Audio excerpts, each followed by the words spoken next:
Hi, and welcome to Far From Home with me, Mabel Nainan, your host. Our guest today is a friend of mine, Elizabeth Nandakumar. And I know her because we've been part of a Bible study group for South Asians here in the Bay Area since 2019. And now that I say it, it feels, wow, it's been 7 years. And her husband is a pastor, Pastor Samuel Nandakumar.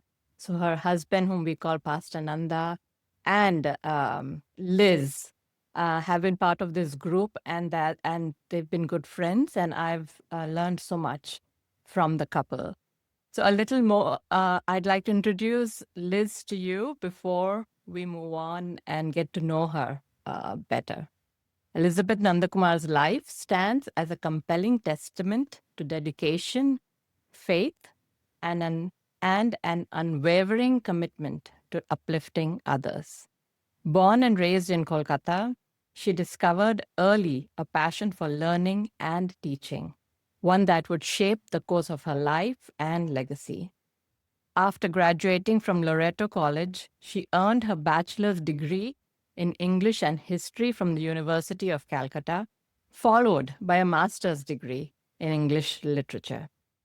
In 1985, Elizabeth relocated to the US with her husband, Dr. Samuel Nandakumar, and their two children, embracing new opportunities with courage and determination. Her commitment to education deepened as she pursued further academic achievement, earning a second bachelor's degree in theology from William Jessup University and a master's degree in special education from National University. She went on to obtain her California teaching credential, learning handicapped specialist credential, and multiple education related licenses, equipping her to make a lasting impact in the field of special education. And even though, Liz has been a friend for some time, I had not known this part of her background. And so this was eye opening to me as well. So, continuing on with her long bio, after a distinguished 30-year career as an academic specialist in special education, Elizabeth retired in 2019, leaving behind a legacy marked by excellence and compassion. In 2015, she founded A Good Cup International, and we will be talking more about this organization later in this episode. Guided by Liz's steadfast faith and life experiences, this organization is devoted to empowering and restoring women who feel unseen and unheard, offering dignity, hope, and renewed purpose. Welcome, Liz, to Far From Home. Thank you, Mabel. That doesn't sound like me, but it sounds like appreciate your kind words and your gracious introduction. Well, it's an honor to have you as a guest on our podcast. And, there's a question I ask all my immigrant or refugee friends. And I'd like to also pose that question to you is what is your favorite childhood memory? That's a very good question. And childhood it seems like decades and decades and decades ago. But of course, there are always some memory points that remain with you. And you never forget where we came from. Our roots are there. At, for me, it's India in Kolkata. And that was where I was born and raised. And as I had said, I come from a very humble family and we were not rich. We just had enough to get us by. My parents were very devoted to each other and to us, and they took life very seriously. So, growing up in a very common atmosphere where there were other, families and kids like me, so we find ourselves like a community. Even as children, we all come together and we play and all that. And having certain not unlike now where kids are on video games and all kinds of devices and they're way unheard of then. We used anything and everything that we can play with. Uh, our friends would come together and they would bring whatever they have. They would make a little doll out of rags and paper, or I mean, whatever was available then. But I do have a very distinct memory of us coming together and mimicking what the adults do. And we did that quite frequently. We would bring two dolls together, a male dog and a female doll, and which was made by cloth and stuff. And we would have a wedding for them. And I do remember that was so special for us. And we would try to, as I say, copy what the adults do. We would have a ceremony for the dolls and we'd bring flowers for the dolls. And then we would actually have a feast. And that part stays with me a lot because I remember how innocent we were then and being to still enjoy what life brought in our midst. And we would come to, and of course, we would fight with each other too at the same time, but we would have doll weddings. And each of us would bring, someone would bring an onion, someone would bring, a chili, someone would bring some dal. I mean, that's all. There was no meat and stuff. We actually made a meal together, all of us, all different ages. And what I also enjoyed the most that each of us had all these little utensils. That's why when I go to the Indian restaurants now, you see all these little utensils where they serve the food on the table. Those are the kind of things we had. Very tiny, a little, like I would say, frying pan, like a kadai. And then we would make a little fire, everything miniature, everything. And it was all trial and error. Nothing worked, but we tried. But that was such a joyful thing to do. And when we did accomplish something, a little bit of a rice or the dal or whatever it was like, it was a huge, celebration for us. But the fact is that I really enjoyed that, really looked forward to that. And it just gave me, on hindsight, giving me a look into what my life was like then. And then I can compare what we have now. I said, whoa, we have come a long way, but for the grace of God. Amen. Yeah. Yeah, thank you so much for, sharing that memory. It just, I don't know why, but it gave me so much joy because it took me back to my childhood days. And, as a little girl, I would also do that kind of role playing with my friends. And so just listening to your memories has just cheered me up. From your bio, we can tell that you were a teacher, and I know that Nanda was also a teacher. So, what prompted both of you to take a turn toward full time ministry? Do you recall a particular incident or an event that made you feel called to full time ministry? Thanks, Mabel. Yes, we were both teaching at the same school. It was a Christian school, actually. And therefore, we were still very much part of the church and the school. It was all the same community. So then, as a young couple, we were already married and had one kid, actually, a boy. And it seemed very appropriate for us to just kind of move on and do our thing, help out in the church. We were in charge of the young marrieds ministry, singing in the choir, being in the prayer ministry. So we felt like we were doing everything we need to do as far as ministry is concerned. So it didn't seem like there was a need for us to make any changes to anything that we were doing. However, our pastor and his wife, they would keep an eye on us, and as they would do with all the other young couples, they had a completely different perspective. And they felt like it was God's design that we should quit everything and go into full time ministry. Didn't know what it looked like, but they felt like we needed to be more into ministry. And because by then, Nanda had moved to a different school, which was not a Christian school, which is a great school. A lot of the rich kids went there. And so he had an opportunity to meet different people, politicians, celebrities, and teaching the kids was a big deal there. As a teacher, you want to be in that school, but that kind of also pulled us away a little bit of doing more church stuff. So instead of doing more church stuff as a pastor wanted, we were doing a little bit less, but still involved and still doing what we felt was important to be part of being a Christian couple or a family growing together.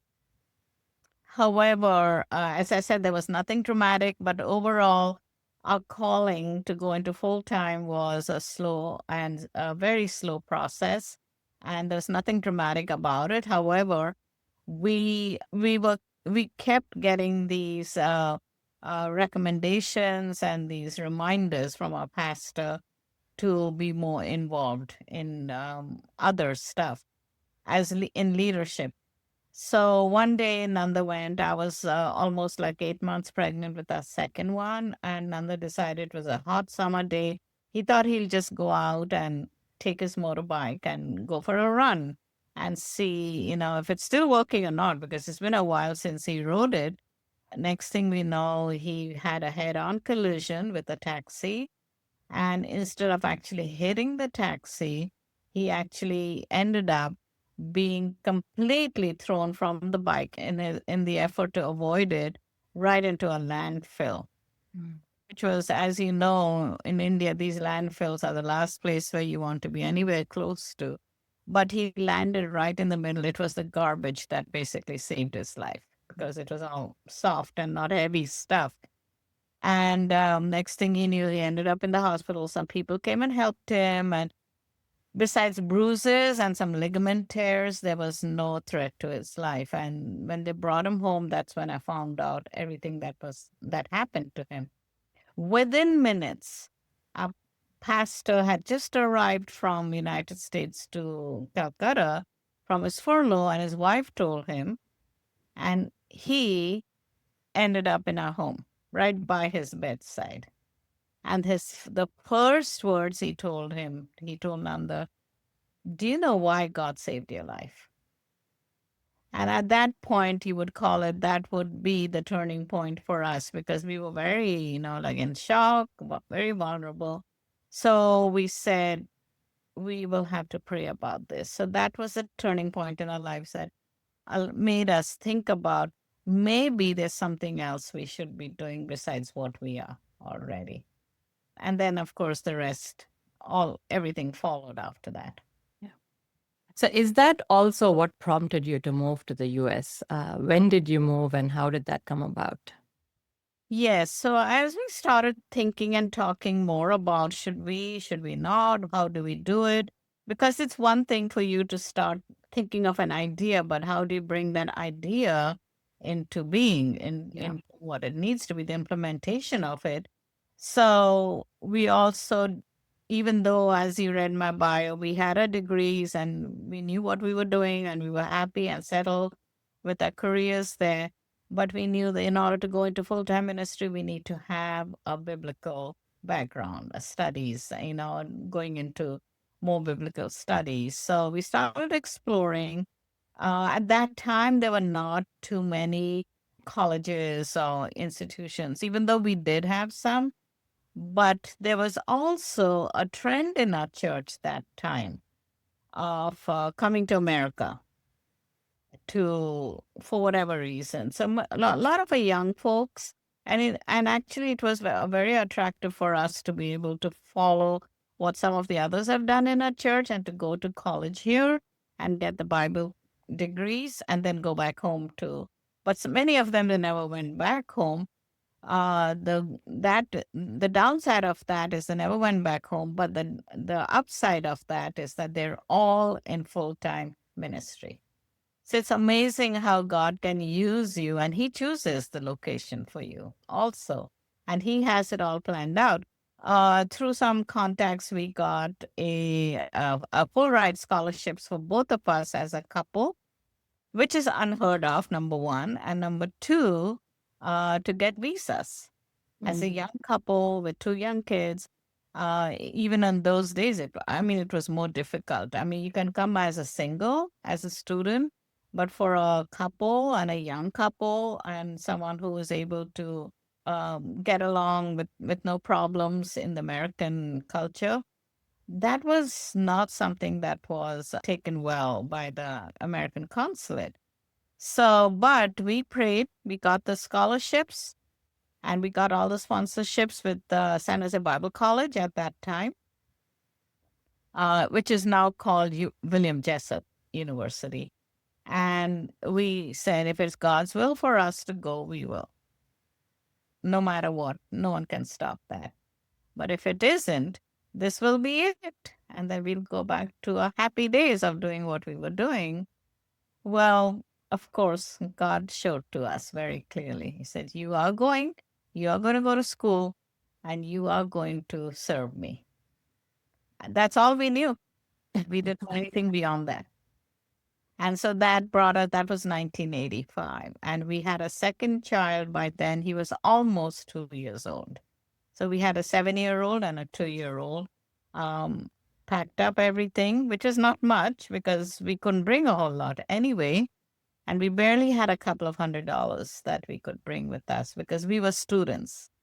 So we were not allowed to bring a lot of resources with us. So we had to leave everything behind. Our home, we just basically had somebody stay there and we just let it go. And however, we still kept our jobs, thinking like maybe after a year we will go back. And we didn't. Wow. That's an amazing testimony. Thank you for sharing that. I was wondering if you could maybe tell us what the first few weeks were like in a brand new country. Take us back to, what you were Right. experiencing or feeling. So our journey of coming here was to go to school, get our degrees, and then go back home. However, we did get the degrees and we were really surrounded by some very good people. I think the answer to your question is, we came and we landed in a Christian college. For that reason, we were, we started attending a church right away. So we were surrounded by Christian community, which was a blessing to us. So we were not by ourselves. We had people that we can reach out to, people that can connect with us based on our faith. So that part of it was very refreshing for us to know that, we don't need to come here and show that we can speak English well. That was a surprise to a lot of people. And I remember my husband had a joke when the people, and they would come and ask us in a very, gentle, gracious way, Where did you learn to speak such good English?" And my husband had a joke. I said, actually, we on our way here on the plane, we we took a crash course and we learned English on the way here. So, I mean, those kind of little jokes and all, we still remember about our transition into the American culture. Did we have a culture shock? Absolutely. Because what we did not know, I mean, there were a lot of things we did not know. One, we did not know that we needed transportation to go to school. We thought, like in India, you just jump on a bus or you whatever you do and you get there. But the distances and with two kids, that was very difficult for us. And to be able to, adjust to all the different things that are very normal, but not having a car, not having, even though we did quite a bit of homework before we came. And then the biggest shock for us was that we were not allowed to work. So our plan was to go to school and work and take care of ourselves. But the fact that we could not work was one of the biggest shocks for us. And we said, "So what do you mean we cannot work?" He said, "No, your visa will not let you work. You don't have a work permit." And we were hardworking people. So work was not a problem for us. We just would not venture out to go and find a job because we would not be allowed to. And we wanted to abide by the legal requirements of the country. So, and we were like, what do we do? Should we go back home? So that was a crisis of faith at that point. If we don't get to work, if we don't have a car or transportation or a home, how are we going to manage here with two kids? So everything just kind of collapsed for us. And that is something we did not expect, but God held it for us. He did not reveal that to us till we got here, because that's when our faith began to grow. That's why we needed to hit rock bottom to be able to see that going into ministry is not, yes, we got the full ride scholarships for both of us, but that's all we had. And that's when we saw how he can provide Yeah. in very unusual ways sometimes, but in his unique design and in his unique plan and purpose, he took care of us. And for that reason, we made friends very quickly, began adjusting. And thankfully, we had all these people that come together and we had mentors. A lot of people, that took in and showed us how to do this, how to do that. And I think I'm going to share a little bit about that mentorship in a bit. But one of the things that they could not wrap their heads around is that how come we get all A's in all the courses? 4.0 and beyond, a young couple. And by the way, we were the first Indian couple in that church, in the college. So in Okay. some ways, we brought that curiosity in them, and Yeah. they wanted to know more. And of course, we had to explain some things because they wouldn't understand. Yeah. I think So there's it's kind of a learning that happens both ways, yeah, right? Like we are yeah, learning about yeah. a new place and they are learning about us. So that was our initial journey here. And it was hard, but at the same time, God always opened a little door for us each time. Praise God. And I know you've been here for since 1985. That's a long time. So you probably have so many testimonies of God's provision, His grace, and how He was watching over you and going before you, making the way for you. But do you recall maybe a particular struggle or a season of life when that has stayed with you, that was really transformative when it comes to your spiritual life or your walk with God? There were lots of different instances, disappointments, dreams collapsing. And it's like, this is what we wanted, but this is not what we expected. But, to as a reminder, it was such a humbling experience. And it was that letting go of our pride. Letting go of our pride was very difficult for us. And it wasn't a bad kind of pride. As those of us from the Indian background, we do not like to ask for help. Yeah. We do not like to, depend on anyone. We are very hardworking people, and give me an opportunity and I will make something out of it. So we did not, for the longest time, we did not want to share our struggles with people. But they saw through us, the ones who were close to us. They saw through us, and they stepped up in ways that without having to um, make us feel bad about it. And that was very kind, very sweet, very generous ways that we would open the door one day and we will see there was a bag of groceries Wow. at the front door. And for us, that was a moment of how nice of them to do this, whoever it was. But at the same time, there was that pride, that embarrassment. And we really shouldn't be talking about what we don't have or what we have. That makes people bad, and now they're giving us things. But that's where God wanted us to be, humble and to ground zero to be able to do something with our lives. But I do remember, as I mentioned, transportation was something that we really needed.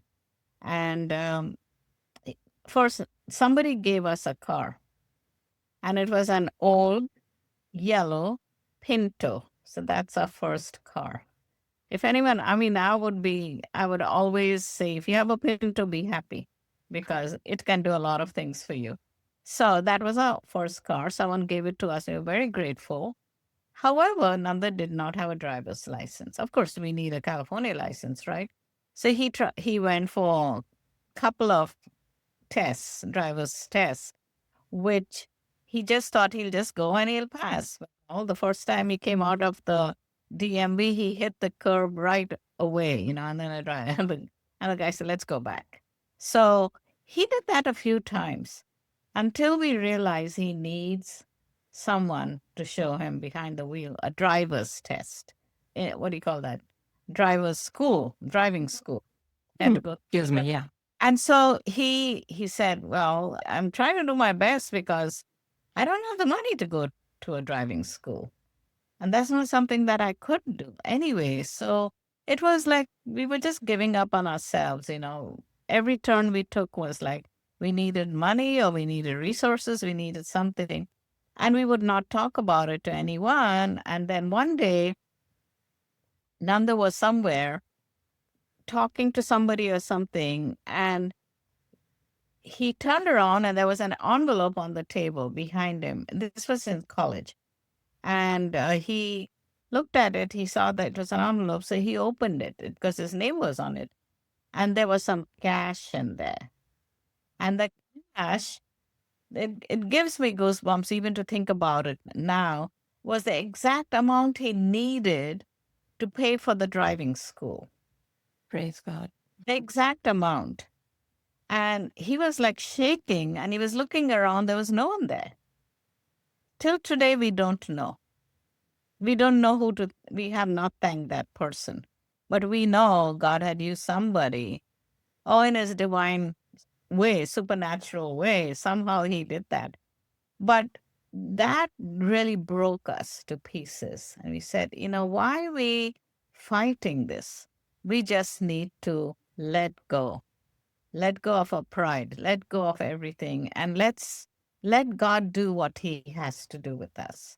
Yeah. Let's be humble. Let's share our needs and let's talk about it. And so we slowly we were able to, you know, embrace the humility and everything that came with it.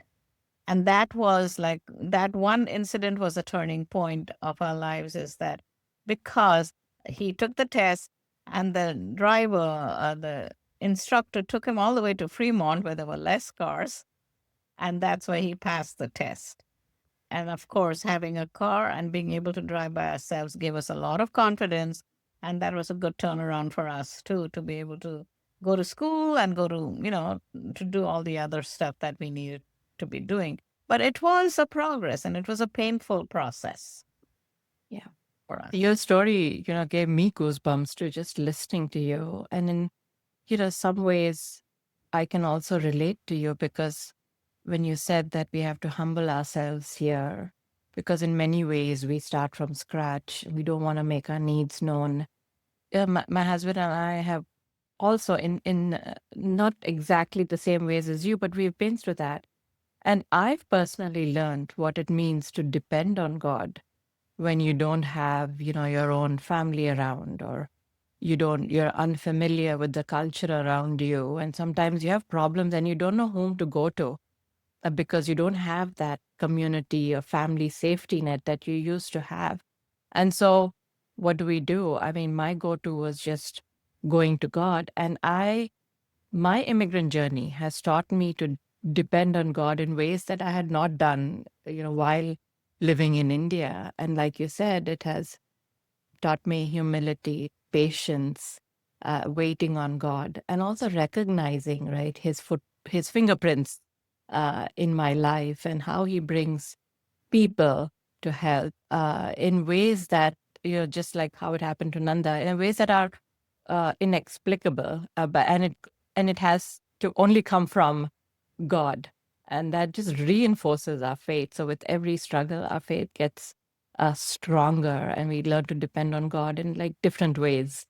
So yeah, I could thank you for sharing that. It was very encouraging for me to listen to that testimony.